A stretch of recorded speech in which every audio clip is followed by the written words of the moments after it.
So he, we took over that place, we were there for a little while, and then from there, of course, then we landed, I wasn't in on that landing, but I was there afterwards. The landing at Leyte in the Philippines, that was the first landing that we had made there. And our 32nd Division there had been reinforced and everything. They were the one that was in on that landing too. So anyhow, after that, then we come in, and as we were going into the Philippines, there's an island of Palawan over to our left. I remember seeing the island as we went by it. And we went over to it and landed on the island of Mendora. And we was only there no time at all, and hell, we got the Japs all out of there. And then one morning we all gets out there for a reveille. The captain says to us, he says, boys, he says, we got another charge to do. He says, we have to go over to Palawan. Well, Palawan Island was actually a prisoner of war camp. It was a somewhat,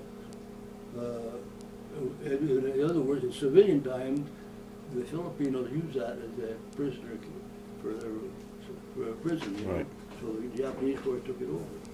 When we went by there and they see our flotilla going by, they took all those boys and put them into a bomb crater. They threw gasoline in there and set them afire. These are American soldiers? All the American soldiers. And we were told all this at Reveille. And, well, it was able to 3 men got out of there alive. And with the aid of some Filipinos, got over to us on Mendora. And they told us what happened. And we had to go over and take that island. Well, So you saw a lot of combat then, Malcolm?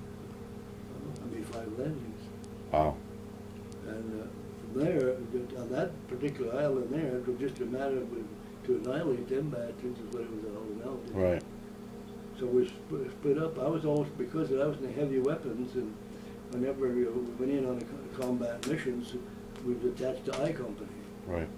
Because we have so many 81s and water-cooled machine guns in there. So. Mm-hmm. And so what they done with us, they took I Company and they had us go around to the one side of the island, and they took M Company and I Company and pushed the bastards over to us. So that morning when them bastards were getting over there, and we had to go and wait for them, the colonel said, boys, I want a prisoner. He got one. You got one, eh? He got one. The rest of them floated down the river. So at that time, Malcolm, did you really feel what you were doing was the right thing to do? Yes, absolutely. And you still do, When obviously, to this day. When you see what they done to the Filipinos over there and everything. Cruel. And what they done in New Guinea, there was one occasion, there were at Buna there, where one of the native girls, of course, those girls, no education or nothing, they'd run around with loincloths on, so Yeah. they just raped their uncle. Yeah. And they raped one of those young girls, she was about 14, I guess, and she had a baby by him. So we were told not to interfere, because as soon as the baby was born, they had a powwow that night, and they took the baby and chopped its head off. My goodness, these people were just, had no, You know. But, oh my goodness. So, but after Palawan, we got, I forget where we come out, we came back to Mendora or what, or over to Milan or what. But anyhow, we were in camp and we had pretty well had the island secured after that, or the whole area. So this is along about the beginning of 45. The first sergeant says, Malcolm, he says, you got more points, he says, than anybody in this outfit. Now, 4 years has gone now. Right. And he says, so you're entitled, he says, to go home or and get discharged, or he said, you can stay with us. He said, now he said, we're going to do a little training. He said, we're heading to Japan. Did you stay? And I said, I think I'll go home. And you went home, Malcolm. Good So for he you. Sent me to Leyte, and after there about 2 or 3 weeks, and I got myself in trouble gambling there. This is sort of comical. Okay. They got a blanket down there, and we're rolling the dice, you know. And boy, I was making money. It's one of them times you got a good hit, you know. Yeah. And all of a sudden, I got the dice up here, and I'm shaking, I'm going to get ready to roll them. I hear, hold it, behind me. I turn around, there's the old boy with the chickens. He says, if I catch any of you men gambling here anymore, he says, you're going to stay here for 6 months on a work detail. Well, that ended that right Yeah, there. you wanted to go home, right? You weren't staying there for 6 months. So that ended that, but it was. I made quite a bit of money there on that particular game. That's awesome. But so I was there in. It's a good time to stop. I was in Leyte probably about 2 weeks before I could get a boat to come home. Right. And so it was about halfway across the pond when they dropped the bomb on Japan, and the war was over. Wow. So I landed up in. It took about 2 weeks to get across. Oh, I'm sure, yeah. In a boat, you know. And so I went. They took us up into Washington, state of Washington. We had to stay in the boat overnight. The next morning, well, boys, they said you're leaving. Go on over there to that barracks, it says, and you get your breakfast. So you just went to walk in there. They said, there's a big sign there. Order anything you want. And you know what everybody was eating? What? Steak and eggs. Steak and eggs. Steak and eggs. And you still love steak and eggs to this day, don't you? And don't kill the cooks. He said that some of them, he said that some of them in the kitchen, he says, are German prisoners. Oh, really? Yeah. Wow. Awesome. Yeah. So at least we were using them for something quality, you know, and feeding you guys. So then they had a row of telephones, and so after that we went over to the telephone, we get called home. So I called Mary. Of course, I got married New Year's Day, 1942, just before I went overseas. Just in time. And so, of course, and Mary, my wife, went to work for the government. She worked in defense work all during the war. Most women did. Most women went to work for the war at that point, right? And, she had a good job. Of course, she was secretary. She had a good education in that work. You know? So Malcolm, in today's wars that we're in, I mean, what is your opinion about what's going on in today's? I mean, you guys were really, like you said, fighting for a serious purpose of, Yes, right. Hitler being a dominant and Japan being dominant and communism spreading and the Nazi Germany.